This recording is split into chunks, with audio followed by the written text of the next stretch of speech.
है बच्चों, कैसे हो? उम्मीद करते हैं अच्छे होंगे। मैं आपके लिए हिंदी व्याकरण, संस्कृत व्याकरण के कुछ टॉपिक लेकर आया।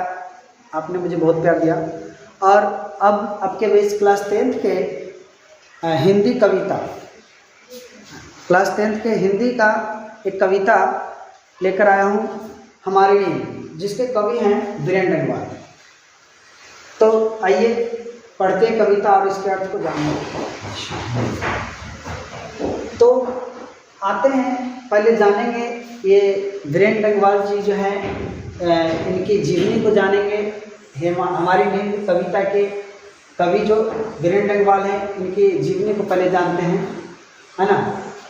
प्रमुख समकालीन कवि वीरेंद्र डंगवाल का जन्म 5 अगस्त 1947 में कीर्तिनगर में हुआ। देखिए, ये महत्वपूर्ण है कि किस कवि का जन्म कहाँ हो रहा है और कब हो रहा है, कहाँ हो रहा है और कब हो रहा है, ठीक है।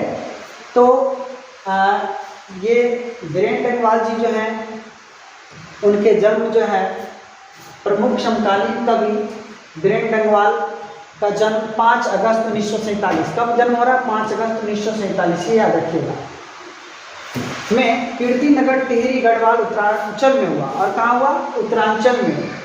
मुजफ्फरनगर, सहारनपुर, कानपुर, बरेली, नैनीताल में शुरुआती शिक्षा प्राप्त की। इन्होंने शुरुआती शिक्षा कहाँ प्राप्त किया? मुजफ्फरनगर, सहारनपुर, कानपुर और बरेली, नैनीताल, इन सभी जगहों पे घूम कर, है ना, इन्होंने शिक्षा प्राप्त किया। इसका क्या रीज़न रहा होगा? अनुमान लगाया जा सकता है कि उनके फादर जो रहे होंगे वो निश्चित रूप से किसी न किसी विभाग में कार्यरत रहे होंगे। जहाँ जहाँ उनका ट्रांसफ़र हो रहा होगा वहाँ उन्होंने जाकर के शिक्षा ग्रहण की होगी, शायद यही बात है। आगे देखते हैं। शुरुआती शिक्षा उन्होंने प्राप्त किया, उन्होंने घूम कर। बाद में डंगवाल जी ने इलाहाबाद विश्वविद्यालय से एमए किया और यहीं से आधुनिक हिंदी कविता के मिथकों और प्रतीकों पर डिलिट की उपाधि पाई। इन्होंने डिलिट की उपाधि पाई, ठीक है। उसके बाद चलिए आगे बढ़ते हैं। वे 1971 ईस्वी में बरेली कॉलेज में अध्यापन करते रहे। डंगवाल जी हिंदी और अंग्रेजी में पत्रकारिता भी की, मतलब पत्रकारिता इन द सेंस उन्होंने पत्रकार का भी काम किया। उन्होंने इलाहाबाद से प्रकाशित अमृत प्रभात में कुछ वर्षों तक घूमता आईना। देखिए, एक सवाल आएगा आपको, घूमता आईना किनके द्वारा लिखा गया है? तो वीरेंद्र डंगवाल के द्वारा लिखा गया है। घूमता आईना किनके द्वारा लिखा गया है? वीरेंद्र डंगवाल के द्वारा लिखा गया है। शीर्षक से स्तंभ लेखन किया, मतलब घूमता आईना नामक शीर्षक से स्तंभ लेखन शुरू किया हुआ। दैनिक अमर उजाला के संपादकीय सलाहकार भी रहे। ये भी पूछता है कि दैनिक अमर उजाला के, है ना, संपादकीय सलाहकार कौन थे? तो वीरेंद्र डंगवाल थे। कविता में अर्थात को देखने और पहचानने का वीरेंद्र डंगवाल का तरीका बहुत अलग और अनूठा और बुनियादी किस्म का है, मतलब सबसे अलग ढंग का, है ना, सबसे हटकर और अलग ढंग का कविता पाठ इन्होंने करते हैं, ठीक है। चलिए, तो मैं बता रहा था, है ना, वीरेंद्र डंगवाल जी के बारे में कि वीरेंद्र डंगवाल जी जो हैं सन 1991 में प्रकाशित, अर्थात वीरेंद्र डंगवाल जी का, यहाँ से फिर से कटिंग करना, ठीक है। आगे वीरेंद्र डंगवाल जी के बारे में लिखा है, सन 1991 में प्रकाशित उनका पहला कविता संग्रह इसी दुनिया में, मतलब वीरेंद्र डंगवाल जी के द्वारा सबसे पहले कविता जो था प्रकाशित हुआ इसी दुनिया में, जिसको उन्होंने, है ना, 1991 में लिखा। आज भी उतना ही प्रासंगिक है और महत्वपूर्ण लगता है जितना उस समय था, ठीक है। उन्होंने कविता में समाज के साधारण जनों और हाशिए पर स्थित जीवन के जो विलक्षण ब्यौरे और दृश्य रचे हैं, मतलब क्या, हाशिए पर जो व्यक्ति जीवन व्यतीत करते हैं, हाशिए का अर्थात हुआ कि जो बाउंड्री लाइन पे है, ना ही खूब अच्छा है और ना ही ज़्यादा खूब खराब है, अर्थात गरीबी हालात से गुजर रहा हो, है ना। विलक्षण ब्यौरे को दृश्य रचे हैं वे कविता में और कविता से बाहर भी बेचैन करने वाले हैं। मतलब जो उन्होंने अपनी कविता में लिखा है, कविता में पढ़कर तो बेचैनी होती ही है, साथ ही साथ यदि समाज में उस चीज़ को देखें तो वहाँ भी बेचैनी से उत्पन्न हो जाती है कि पता नहीं कैसे ये लोग जीवन व्यतीत कर रहे होंगे। उन्होंने कविता के मार्फत ऐसी बहुत सी वस्तुओं और उपस्थितियों के विमर्श का संसार निर्मित किया है जो प्रायः ओझल और अनदेखी थी। मतलब जिसे कभी किसी ने महसूस नहीं किया, कोई समझ नहीं सका, लेकिन उन्होंने अपनी कविता से में सारी चीज़ों को वर्णन किया है। उनकी कविता में जलवादी परिवर्तन की मूल प्रतिज्ञा है और उनकी बुनावट में ठेठ देसी किस्म के खास और आम तत्सम और तद्भव क्लासिक और देशज अनुभवों की संश्लिष्टता है। अर्थात मतलब उन्होंने अपने कविता में तत्सम तद्भव देशज विदेशज सभी शब्दों का उन्होंने इस्तेमाल किया है। आगे देखिए, वीरेंद्र बेंगवाल को दुष्चक्र में स्रष्टा काव्य संग्रह पर साहित्य अकादमी पुरस्कार मिला। देखिए ये प्रश्न बनता है आपका कि उन्हें साहित्य अकादमी पुरस्कार किस चीज़ पर मिला था, तो वीरेंद्र बेंगवाल को दुष्चक्र में स्रष्टा, है ना, काव्य संग्रह था उनका, दुष्चक्र में स्रष्टा पर साहित्य अकादमी पुरस्कार प्राप्त हुआ। उन्हें इसी दुनिया में फिर एक, है ना, उनके द्वारा रचित है, इसी दुनिया में कविता संग्रह पर रघुवीर सहाय स्मृति पुरस्कार मिला। यहाँ भी प्रश्न बनता है कि रघुवीर सहाय स्मृति पुरस्कार वीरेंद्र बेंगवाल की किस कृति पे मिला है, तो इसी दुनिया में, ठीक है। उन्हें श्रीकांत वर्मा स्मृति पुरस्कार और कविता के लिए शमशेर सम्मान भी प्राप्त हो चुके हैं। बेंगवाल जी ने विपुल परिमाण के अनुवाद कार्य भी किए हैं।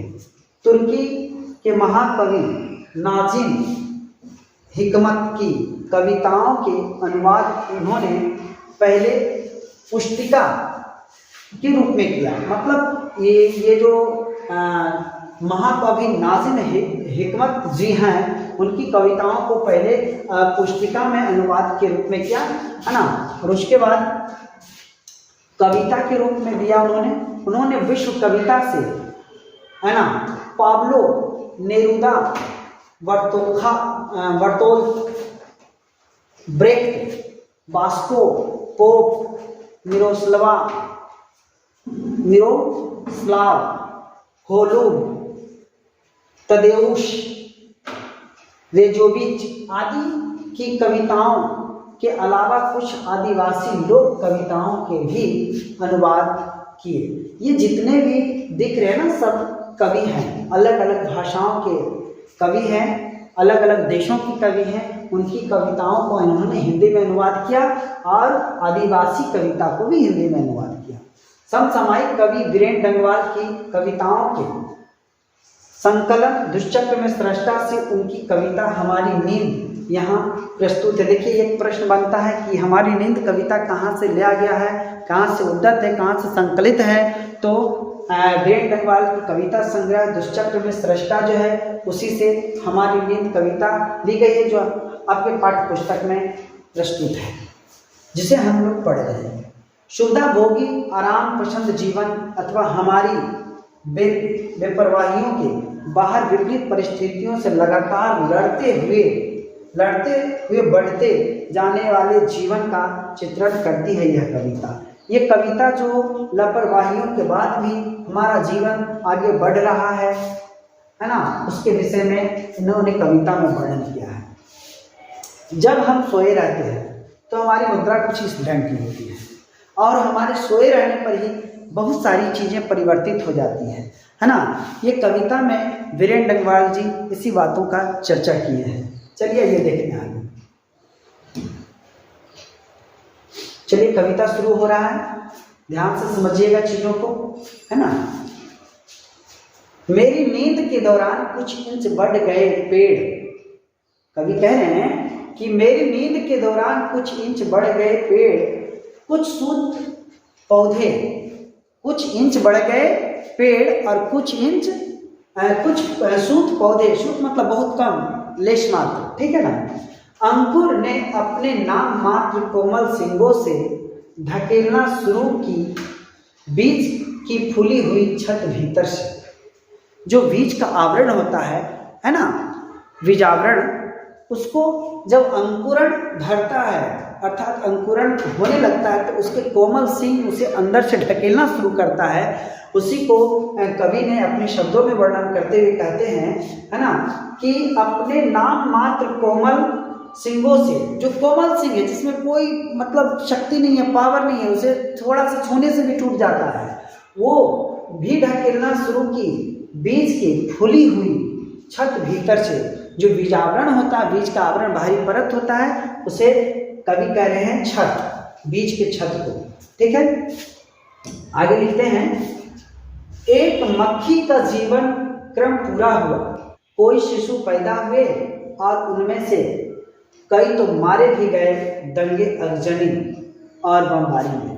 कहते हैं जब हम सोए रहते हैं तो मक्खियों का जीवन क्रम पूरा हो जाता है, अर्थात वो जन्म लेता है, उसी क्रम में मर भी जाता है, और कई शिशु पैदा लिए और उनमें से कई तो मारे भी गए दंगे अगजनी और बमबारी में। मतलब कुछ शिशु जो जन्म लिए और उनमें से, किनमें से, उन्हीं में से, और जो हमारे जनसंख्या हैं उनमें से बहुत सारे दंगों में, अगजनी में मारे गए, है ना। तो ये कह रहे जब हम सोए ही रहते हैं तभी ये सारी क्रियाएं हो जाती हैं।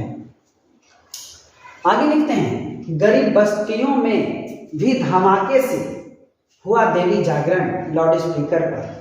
हम सोए हैं, हमारी नींद के दरमियान वो गरीब बस्ती में भी देवी जागरण खूब जोर शोर से, धमाके से हो रहा है, लाउड स्पीकर बज रहे हैं और हम सोए हैं, पता भी नहीं चलता है। आगे लिखते हैं, यानी साधन तो सभी जुटा लिए हैं अत्याचारियों ने। मतलब साधन सभी जुटा लिए हैं, यानी साधन सभी जुटा लिए हैं अत्याचारियों ने, मगर जीवन हठीला फिर भी बढ़ता ही जाता आगे हमारी नींद के बावजूद। हम सोए रहते हैं और जीवन हठीला है जो कि बढ़ता ही जाता है। अपने मृत्यु के, अपने अंत का सारे साधन हम जुटा लिए हैं, है ना। यानी साधन तो सभी जुटा लिए हैं अत्याचारियों ने, मगर जीवन हठीला फिर भी बढ़ता ही जाता आगे हमारी नींद के बावजूद। हम सोए रहते हैं और मरा हुआ सोया हुआ माना जाता बराबर है, इसीलिए कवि कह रहे हैं कि हम सोए हैं फिर भी हमारा जीवन जो है हठीला है, आगे बढ़ता ही जा रहा है। आगे लिखते हैं, और लोग भी हैं, कई लोग हैं अभी भी जो भूले नहीं करना साफ और मजबूत इनकार। कहते हैं और लोग भी हैं, कई लोग अभी भी जो भूले नहीं करना साफ मजबूत इनकार। मतलब कह रहे हैं कि प्रूफ में और भी लोग हैं, तुम सामने से डायरेक्ट इनकार नहीं कर सकते हो कि जो हमने साधन जुड़ा लिए हैं अपने अंत का, फिर भी हमारा जीवन हठीला जो बढ़ता जा रहा है, इसका प्रूफ में और भी लोग हैं, बहुत सारे लोग। इसको साफ मजबूती से इनकार किया नहीं जा सकता। ये था आपका कविता का अर्थ। और आप मेरे चैनल को, अपने चैनल को शेयर, लाइक, सब्सक्राइब करें और व्हाट्सएप ग्रुप से भी जुड़िए, आपको लिंक मिला होगा। और अधिक से अधिक दोस्तों के बीच फैलाइए ताकि आप जो लाभ उठा रहे हैं आपके दोस्त भी उठा सके। थैंक यू, धन्यवाद।